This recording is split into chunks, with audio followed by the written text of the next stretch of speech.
Hello students, welcome back.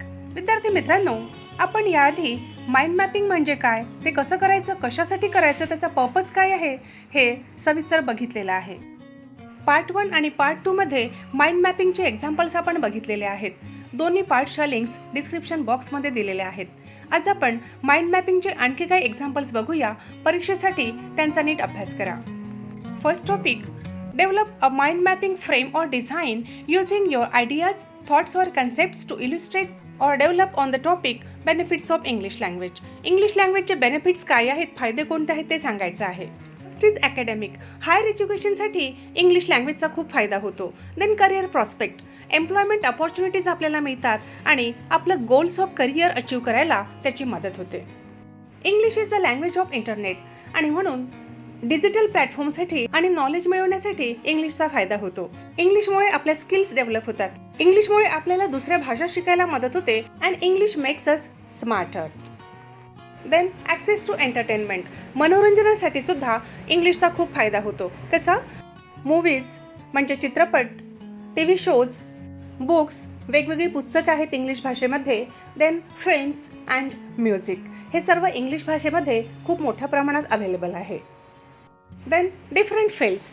English आपल्याला एज्युकेशनमध्ये कामी पडतं. मेडिकल फील्ड, इंजिनिअरिंग फील्ड आहे किंवा बिझनेस आहे, त्यासाठी इंग्लिशचं खूप महत्त्व आहे. Then other. आपण जेव्हा ॲब्रॉड जातो म्हणजे परदेशामध्ये जातो तेव्हा आपल्याला इंग्लिशचं खूप महत्त्व असतं.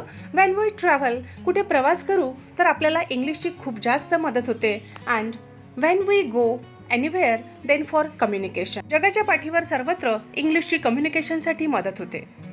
Then second, India is a vast country with different weather patterns. Prepare a mind map on the seasons we have in our region by giving examples of different activities. वेगवेगळ्या सीझनमध्ये तुम्ही कोणत्या ॲक्टिव्हिटीज करता ह्या या ठिकाणी दाखवायच्या आहेत. There are 4 main seasons: winter, spring, summer and monsoon. Spring सीझनमध्ये आपण काय काय करतो? एन्जॉईंग द बीच, समुद्र किनाऱ्यावर जातो. Bike ride, gardening, trip to the jungle, hiking and family camping.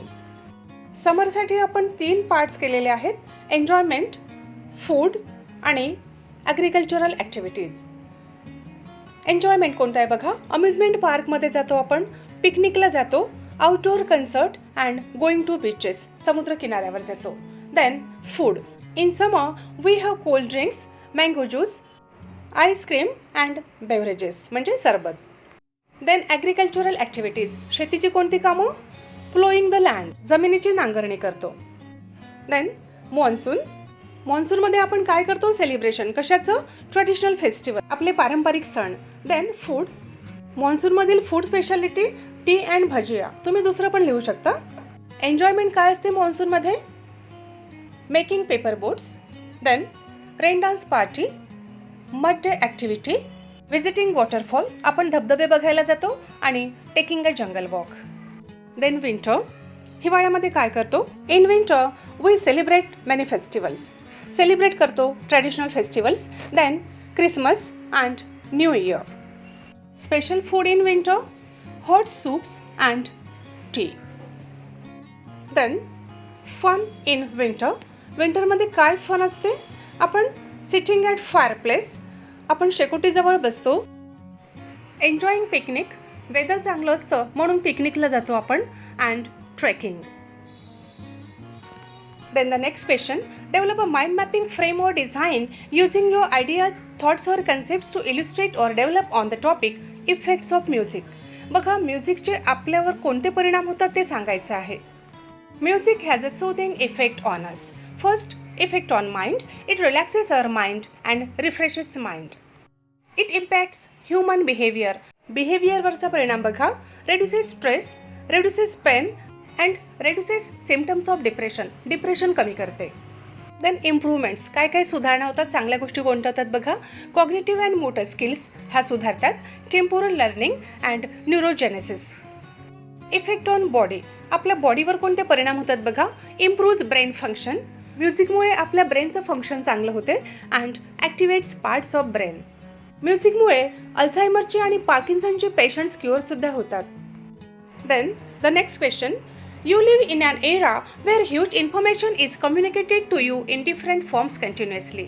Develop a mind mapping frame or design using your ideas or thoughts or concepts to illustrate or develop on the topic forms of communication. आपण एकमेकांशी बोलतो, संवाद साधतो, त्याचे कोणते forms आहेत हे सांगायचं आहे. The forms of communication are verbal communication, non-verbal communication, written communication and visual communication. Verbal communication म्हणजे आपण एकमेकांशी बोलतो त्याला व्हर्बल कम्युनिकेशन म्हणतात. स्पीकिंग विथ अदर्स असं बोलतो आपण फेस टू फेस किंवा ओव्हर टेलिफोन. आपलं बोलणं फॉर्मल आणि इनफॉर्मल दोन्ही राहू शकतं. आजच्या मॉडर्न एरामध्ये आपण फॉर्मल कम्युनिकेशनसाठी मीटिंग शेड्यूल करतो. कशावरती? वेबएक्स, गुगल मीट, झूम किंवा स्काईप. इनफॉर्मल कम्युनिकेशन आपण कसं करतो? Chatting with friends. आपण आपल्या मित्रांशी गप्पा गोष्टी करतो. चॅटिंग विथ फ्रेंड्स हे इनफॉर्मल कम्युनिकेशन आहे. नॉन व्हर्बल कम्युनिकेशन कसं असते? Facial expression, gestures, posture, touch and sign language. Non verbal signals can also be written down as hobo signs. Then written communication. काय काय येतं रिटन कम्युनिकेशनमध्ये? Email, memo, report, Facebook post, tweet, contract and blog.